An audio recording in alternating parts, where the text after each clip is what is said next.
कि उनके अंदर की, मगर इसमें शिक्षा मित्रों को सोचना चाहिए कि बहुत लंबी लड़ाई के बाद हम लोग इन परिस्थितियों में पहुंचे हैं। 17-18 साल लगा, तो आपकी भी लड़ाई लड़ी जा रही है। निश्चित मानिए जिस दिन ये घड़ी बनेगी उस दिन का फटाफट होगा, और इसके लिए शुक्ला जी लगातार प्रयास कर रहे हैं। निश्चित मानिए कि जो अब समय आ गया है, इसमें कुछ ना कुछ हम लोग जो सरकार से प्राप्त कर सकते हैं।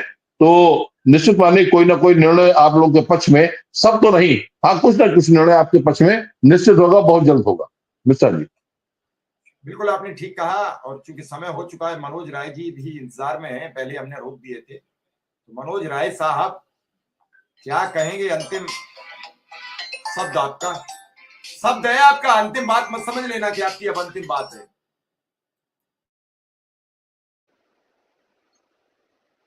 देखिए मिश्रा जी, आपने जो हमसे उस समय प्रश्न पूछा था वो मुझे याद है, अभी आप क्या पूछ रहे हैं मुझे याद नहीं। नंबर 1। नंबर 2, मैंने शिव प्रताप शुक्ला जी को सुना, तो मैं इतना ही कहना चाहूंगा कि आपके विजन स्पष्ट हैं, आप लगे रहिए, सफलता करीब है। उन लोगों को कहूंगा जो लोग निगेटिविटी फैला रहे हैं, ये सदैव से होता रहा है। हम लोग भी बड़ा लंबा लड़े हैं, लड़के जब वापस आते थे, आधे रास्ते होते थे तो बधाइयां मिलती थी, और जब घर पहुंच जाते थे, सो जाते थे, सुबह उठते थे, तमाम सारी बातें और भी लिखी होती थी लगातार कि इन्होंने ऐसे कहा था, हो ऐसे गया, कहा ऐसे था, हो ऐसे गया, बनी कमेटी, ये हो गया। तो ये चलता रहता है। आपने जो प्रश्न पूछा था कि नेता इतने मुस्कुराते क्यों रहते हैं और ब्यूरोक्रेसी, तो देखिए मिश्रा जी, कभी कभी हमको भी ये चीज महसूस हुआ। मैं चर्चा कर देता हूं, विनय भाई मुस्कुराने लगे पहले ही, शाही जी नहीं दिख रहे हैं। जैसे मैं जाता हूं बड़े बड़े मिनिस्टर्स के यहाँ, और इनके यहाँ तो तमाम बार देखा हूं। हमारे विधानसभा अध्यक्ष थे सुखदेव राजभर जी, हमारे घर के बगल के थे। तो जब उनके टेबल पर मैं देखता हूं ढेर सारा काजू किशमिश बादाम रखा रहता है, और वो खाते नहीं है,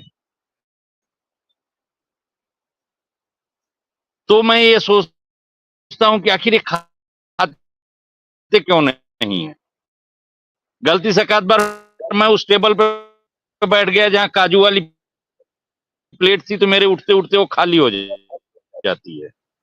मैं तो नहीं छोड़ता, खाने की चीज है, मैं नहीं खाऊंगा।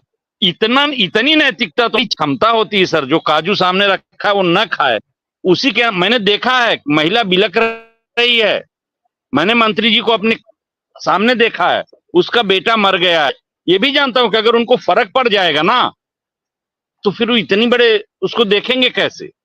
तो इन लोगों के पास देखिए सर वो चीजें नहीं होती, भावनाएं अगर ये लेके चलेंगे तो ये कुछ नहीं कर पाएंगे।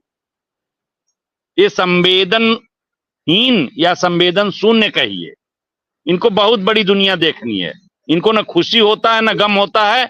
और ये हमारे विद्वानों ने कहा है कि राजा, मंत्री, विद्वान और ऋषि, महर्षि, मुनि, इनको कष्ट भी नहीं होता, इनको सुख भी नहीं होता, इनको पश्चाताप भी नहीं होता। ये अलग चीज होते हैं। और अगर ये हो जाएगा तो ये एक दिन भी राजा या मंत्री सेकंड के लिए नहीं रह पाएंगे। इनको परित्याग करके और गेरुआ वस्त्र पहन के जाना पड़ेगा जंगल, जो मेरा मानना है। तो अब यही चीजें हैं, चल रही हैं। है तो तमाम बातें तो आई, चाहे दिल्ली के माननीय सर्वोच्च न्यायालय के आज की टिप्पणी की बात आई, चाहे अभी मिश्रा जी कह रहे थे, चाहे विनय भाई कह रहे थे, आप भी बार बार कह रहे हैं, सरकार क्या होती है। साथियों, वर्तमान में आप सभी चिंतित थे कि हाल ही में सरकार के अंदर क्या प्रक्रिया चल रहा है, क्या सरकार कोई कार्यवाहियां कर भी रही है या फिर नहीं, क्या शिक्षा मित्र स्थायी हो भी पाएंगे या फिर नहीं हो पाएंगे। इन सारी बातों को लेकर हाल ही के अंदर का एक डिबेट है। इस डिबेट को आप देखें, डिबेट के माध्यम से सारी बातें प्रॉपर तरीके से क्लियर हो जाएंगी कि आखिर क्या क्या प्रक्रियाएँ चल रही हैं, सरकार कौन कौन से प्रकरण कर रही है, किन किन बातों पर विचार कर रही है। फिलहाल इस वीडियो की क्लिप को आप पूरा देखें। भाई बाबूशाही, नाम लिखा है लोकशाही, सरकार है बाबूशाही, नाम लिखा है लोकशाही। लोकशाही का जो हेड है वो कहता है हमको ये चाहिए, बाबूशाही कहता है ये ऐसे नहीं ऐसे होगा, बीच में सारे पीस जाते हैं। बिल्कुल ठीक कह रहे हैं। तो यही है वो। आप राय साहब, इस देश में आप तब नहीं समझ पा रहे हैं बीच में इस देश के चीफ जस्टिस बनाए गए अभी मौजूदा हैं, जो नवंबर में जा रहे हैं। बड़ा अच्छा कार्यकाल चल रहा था, दोनों ग्रुप उनकी सराहना कर रहे थे, इधर वाला भी और इधर वाला भी। लेकिन परसों उनका प्राइम मिनिस्टर के साथ एक फोटो आ जाता है और उसके बाद अब दोनों ग्रुप लतियाने पे लगे हुए हैं। उसमें चीफ जस्टिस महोदय का कोई दोष नहीं, फोटो तो प्राइम मिनिस्टर ने शेयर किया है, चीफ जस्टिस को आप दोषी कैसे मानते हैं? कभी कभी क्या होता है कि ये चीफ जस्टिस डीवाई चंद्रचूड़ जब से आए तब से ये साबित होने लगा कि प्राइम मिनिस्टर की न्यायपालिका से पटरी ठीक नहीं बैठ रही है। और कल के फोटो ने जो उनका 2 साल का पूरा कैरियर सरकार का विरोध झेलते रहे, वो एक फोटो ने कल सब बर्बाद कर दिया। प्रधानमंत्री जी ने बता दिया कि आप लोग गलत समझ रहे थे। एक फोटो ने नवंबर में रिटायर होना है, सिर्फ 1 माह बाकी है, कहते हैं कुछ रात बाकी है, और उससे पहले एक कत्ल की रात हो गई उनके लिए। तो फोटो को बहुत कुछ बयां कर देते हैं, शेयर करने वाले की मंशा कैसी है ये उस पर तय करता है। तो आपके प्रति शब्द लिखे किसने, क्या मर्म है, ये आप समझिए। एक फोटो किसी की पूरा कैरियर तबाह कर देता है। आज फोटो तो प्रधानमंत्री जी ने शेयर कर दिया है, लेकिन उस फोटो के कितने मतलब है, परसों शेयर किया जाता है, केजरीवाल जी को आज जमानत मिल जाती है। आज और क्या क्या होगा, अब हर बात उस फोटो से जोड़ के सर्च की जाएगी और उस पर चर्चा होगी।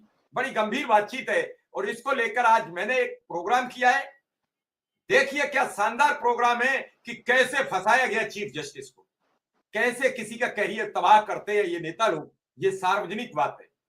तो मैं ये कहने का प्रयास करता हूं कि नेता को समझना बहुत टेढ़ी चीज है। ठीक उसी तरीके से जैसे कभी आपने इमरती देखी होगी, एक मिठाई है जलेबी की, परिवार की है, अपने अपने परिवार होते हैं, तो वो इमरती और जलेबी की मिठाई को समझना हलवाई के बस का भी नहीं है कि कब बढ़िया बन गई और कब टेढ़ी मेढ़ी हो गई। ऐसे ही नेता को पता है कि आपका काम नहीं करेंगे और आपको भी पता है कि नेता ये मेरा काम नहीं करेगा, फिर भी आप मुस्कुराते हुए अपना प्रार्थना पत्र लेकर उसके ऑफिस में घुसते हैं और वो वहां से उचित कार्रवाई के लिए मुस्कुराकर लिखते हुए वो प्रार्थना पत्र आपको वापस करना है और जिसका काम कराना है उस पर लिखता है तत्काल ये काम करके अवगत कराया जाए। समझ लीजिए काम हो गया। और उस पर भी इस सरकार के दौरान तो ब्यूरोक्रेट ने रास्ता निकाल लिया है, वो उस पर भी कह देते हैं कि अब एक फोन करा दो। उन्हें पता है कि लिखवा तो लाए हो किसी दबाव से, फोन नहीं करा पाओगे। अब आपने फोन के लिए भी प्रयास कर लिया तो फिर कोई वो नया तोड़ निकाल लेंगे। अधिकारी काम नहीं करना चाहता, इस सरकार में बुरा मानने की जरूरत नहीं है। पिछले 7 वर्ष के दौरान अधिकारी बेलगाम हो गए। मुख्यमंत्री जी को कुछ अच्छा दिखाया जा रहा है और मुख्यमंत्री जी भरोसे में, अब जो टूटना शुरू हुआ है तो अधिकारी जोड़ नहीं पा रहे, इसलिए सब हड़कंप मचा हुआ है। देखना यह होगा कैसे जुड़ेगा शिक्षा मित्र, कैसे जुड़ेगा अनुदेशक, कैसे शिक्षक, कैसे समाज, जो विद्रोह उत्पन्न हो गया है। इस सब के लिए इंतजार करिए, कुछ अच्छी रहेगी बातचीत, लेकिन समस्या उन लोगों के सामने है जो सेवानिवृत्त होकर शिक्षा मित्र घर चले गए या जाने वाले हैं महीने में, 15 दिन में, वो क्या करें? वो तो बिल्कुल खाली हाथ जा रहे हैं। उनके पास तो विनय सर, मनोज जी, 1 दिन का भी पैसा नहीं है।